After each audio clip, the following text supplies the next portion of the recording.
we go. Yeah. We be That's nice and perfect. close. That's Oh perfect. my gosh. Look at all these. Thank you for joining us for another episode of Gabbing with Grethers. Oh my gosh, I love that. Gabbing with Grether. Yes. So could you please introduce yourself to the camera? Of course. Hi, I'm Amelia Cormack, and I play Raven Johnson in Beau the musical. Tell us a little bit about Beau. Yeah, so Beau is an amazing show. I've been very lucky to have worked with it for 6 years now.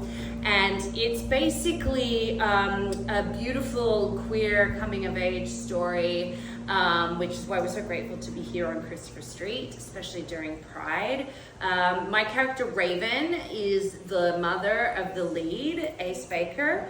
And it's an actor-musician show. There's 8 of us on stage, all playing various instruments, and it's really special. And you should come check us out. That's fantastic. Have you done a number of shows? Because you did that in Yeah. Hadestown too, right? Yes, I did. I played violin in Hadestown. Yeah, I'm. It's kind of my thing. In actual fact, what I love about doing this show is this is kind of like the culmination of a dream, because I came to New York wanting to originate in an actor-musician show, and then That's so fantastic. so yeah, it's pretty exciting. If there's any artist you could turn into like a jukebox musical, what musician do you think their music should be set on stage? I mean, Jeff Buckley, let's be real. No, but that one, I mean, people have been trying to do that for ages. I know I did Hadestown with Reeve, and I know he's been dying to do one. But also, I'm waiting for a Ben Folds musical. Like, where is it? His songs are so story-based. I'm like, Ben Folds needs to that write a narrative musical. Yeah. on stage works so well. Yeah. Is there like a movie or a TV show or a book that you think? Oh, that's a set? tough one, because I think we have a lot of movies being set right now. Yes. And what I love, and plugging our show, but truly, there are so few original stories out there at the moment that it's really, I think I want to see more of that. I want to see more original stories, like making it. Agree with that. Yeah. It's beautiful when you get to see something original, but it's like every piece of this was cultivated and loved and cherished and built by this group. Especially as you said, you've been with the show for a number of years. Yeah, and Matt Roden, who plays our lead Ace, he's been with it for 7 years, so he's been with it right kind of from the beginning. You're warming up in the background, maybe. So what is it like to be part of a show for that long that you get to see it grow and shape? It's extraordinary. It's exactly what I came here to do. Like I said, like I love new work, and that's the reason I came to New York. I was inspired by Jason Rupert Brown and Adam Gettle and Micah John LaCusa, who were new composers way back a million years ago when I graduated from college. And so yeah, it's to be working so closely with a team like this for an extended period of time. So this is the longest run we've had of it as a stage show. We did a season at the Adirondack Theatre Festival in 2019, but then we shot it as a film in 2021. And it kind of did the round of the film festivals. And that was an incredible experience as well, because it's not quite like it's not a live capture, but it's not a film because we're very clearly on a stage ring mic. So that's really special too. So This is a black box theater, right? Yes, How does that absolutely. change the performance? I love a black box. It's such an intimate space, and this one, 80 seats, Emily? 80. Yeah, this one's an 80-seat theater, so it really is a very intimate space, and I think that works really well for our show, because it's the story of a family. It's the story of a kid figuring out who he is, and we are finding that people are being really moved by the show because it's so intimate. And I mean, our show, you will laugh, you will cry, you'll tap your feet, all of the things. And to be able to hear the audience's real emotional responses to things is really cool, really cool. But I will take you around the set in a minute, but we've literally built a bar on the stage. So it's amazing what our designer has done, our designer Daniel, and what he's done with the space, and Sean, our incredible props designer as well. There are so many props just on the stage itself. And so that's what I've heard from other people who come to see the show, is that you really feel a part of it. Because we basically start as a concert and then it goes somewhere else. Very excited to sing it. I'm excited for you to sing an hour too. I really like being in the audience of a Black Box, because I think exactly like you're saying, it feels like you're part of the show, that there's an organic interaction with the audience that other shows definitely try, but it doesn't happen necessarily when there's a huge stage. Obviously, exhausting work doing theater. Yes. How do you keep your body physically active, healthy to be doing this enough? Are you doing 8 shows a week here? We're doing 7 here, okay, which is delightful. And we have Tuesdays off, which is so nice because it means that we can go and see shows as well. It's really nice when your day off is a different day from everyone else's. Yeah. Well, I have a toddler, so that's basically what's keeping me going. This is my first show back as a mum. So it really has been a lot about gauging my energy levels. That's them checking the sound in the house. That is a fun sound to use. So that's been interesting, of like finding my energy levels, because she wakes up at 6:30 in the morning, regardless of how late I've gotten to bed. Just trying to find that balance. I'm still working on that, but definitely a lot of water, as much sleep as I can. I need to get better. I'm doing my hip exercises to keep my back and everything, because I can sometimes have a little bit of problems with that. But the good thing is with this show, it is so active, but it's not exhausting. Like other shows I've done where you're physically just completely wiped out.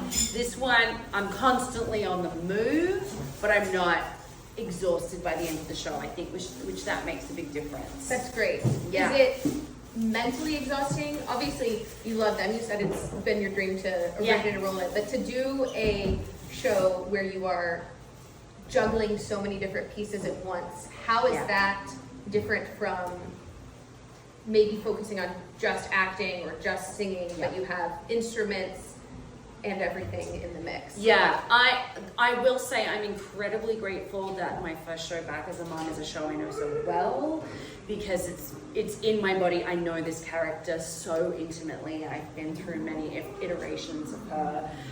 So that's been super helpful. The instrument parts as well, I know really well. And so that's been really helpful, because as anyone who's had a child knows, your brain changes a lot. And so I was like, how is it going to be?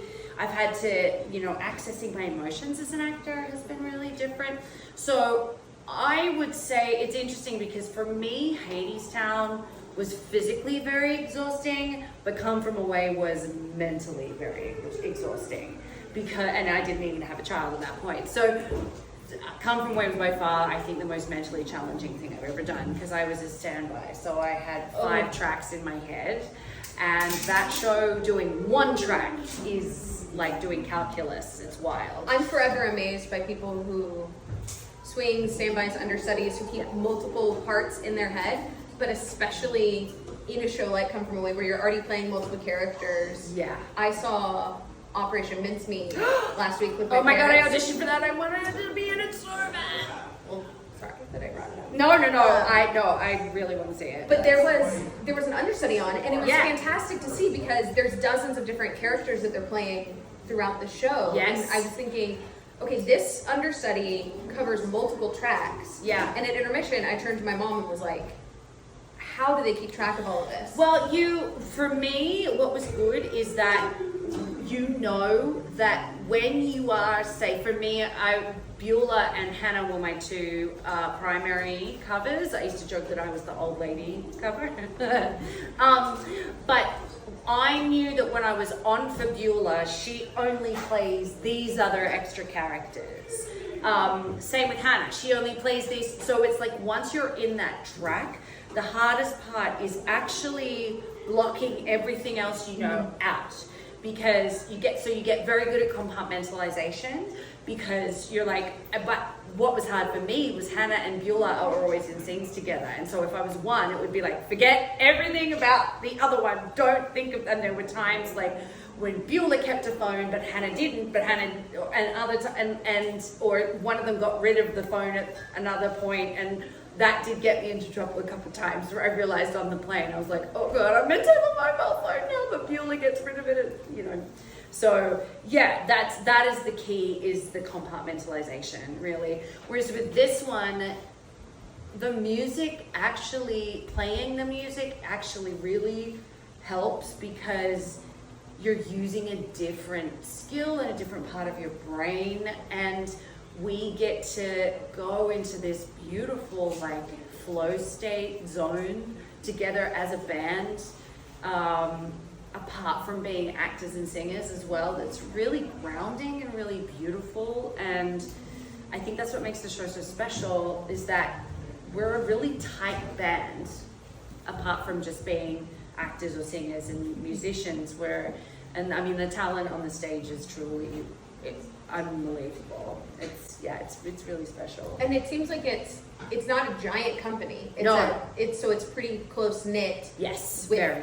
Also knowing all the instruments and the acting and the interchanging. So going from shows like Hades Town and Kapoy that are much larger, what is it like to be working with such a smaller group? I love it. I absolutely love it. And again, because of the band element, there's so much collaboration. And I often say that, and there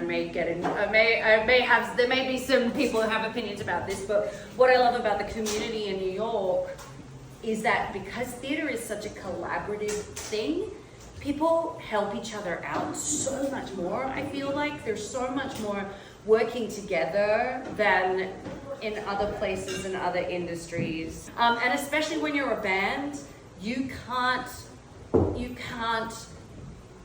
strike out and try and take over the focus from someone else, because the band's not going to sound good.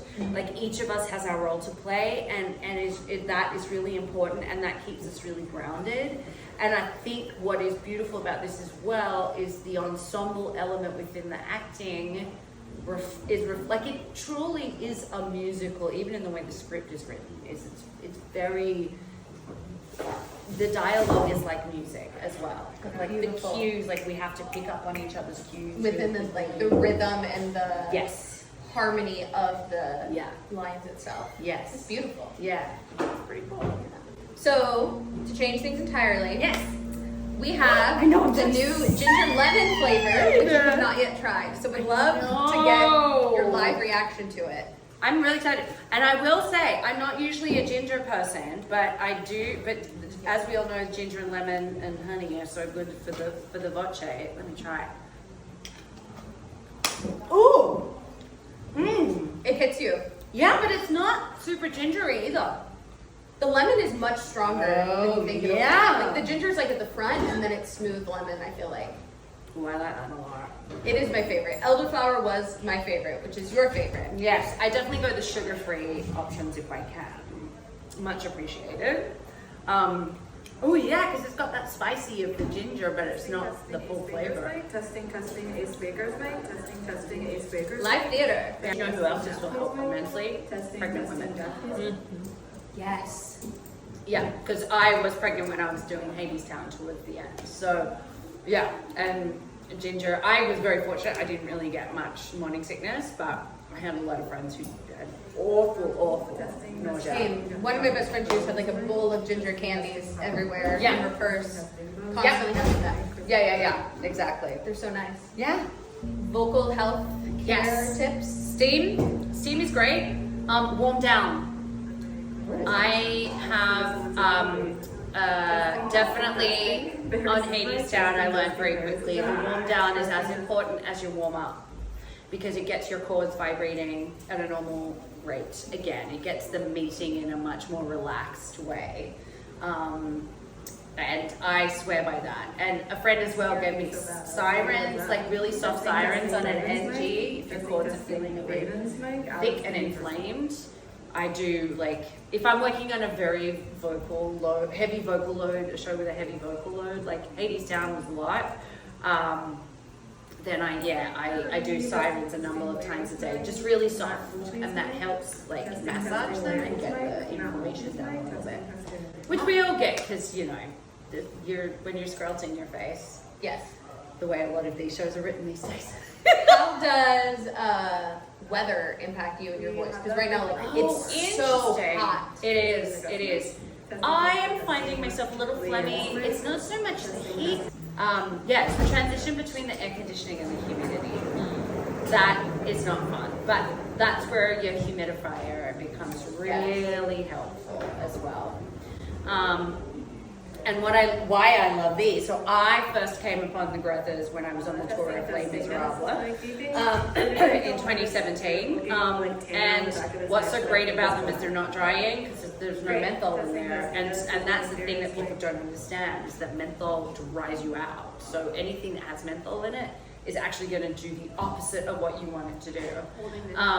And so, it's, I would say those are kind of my go-to. Steam obviously is really great when I'm really tired. I steam, but water, it's all those kind of old-fashioned things, but they work. There's a reason that they're the classics everybody sticks to. And I will say what's really interesting is you do have to really take care of yourself if you're playing a lead. Like we all work so hard to try and get to a place where we're playing a lead, and then it's like, oh, I have to actually take care of myself because it makes you really notice if you have a day that's harder than another, and your voice reflects all of that. Definitely. Like mine does right now. I feel like I'm phlegmy, but it's truly a full-time job because even when you're not in rehearsals, every single thing you're doing, your body is your instrument. And absolutely. So everything you're doing outside of rehearsals, outside of performances is impacting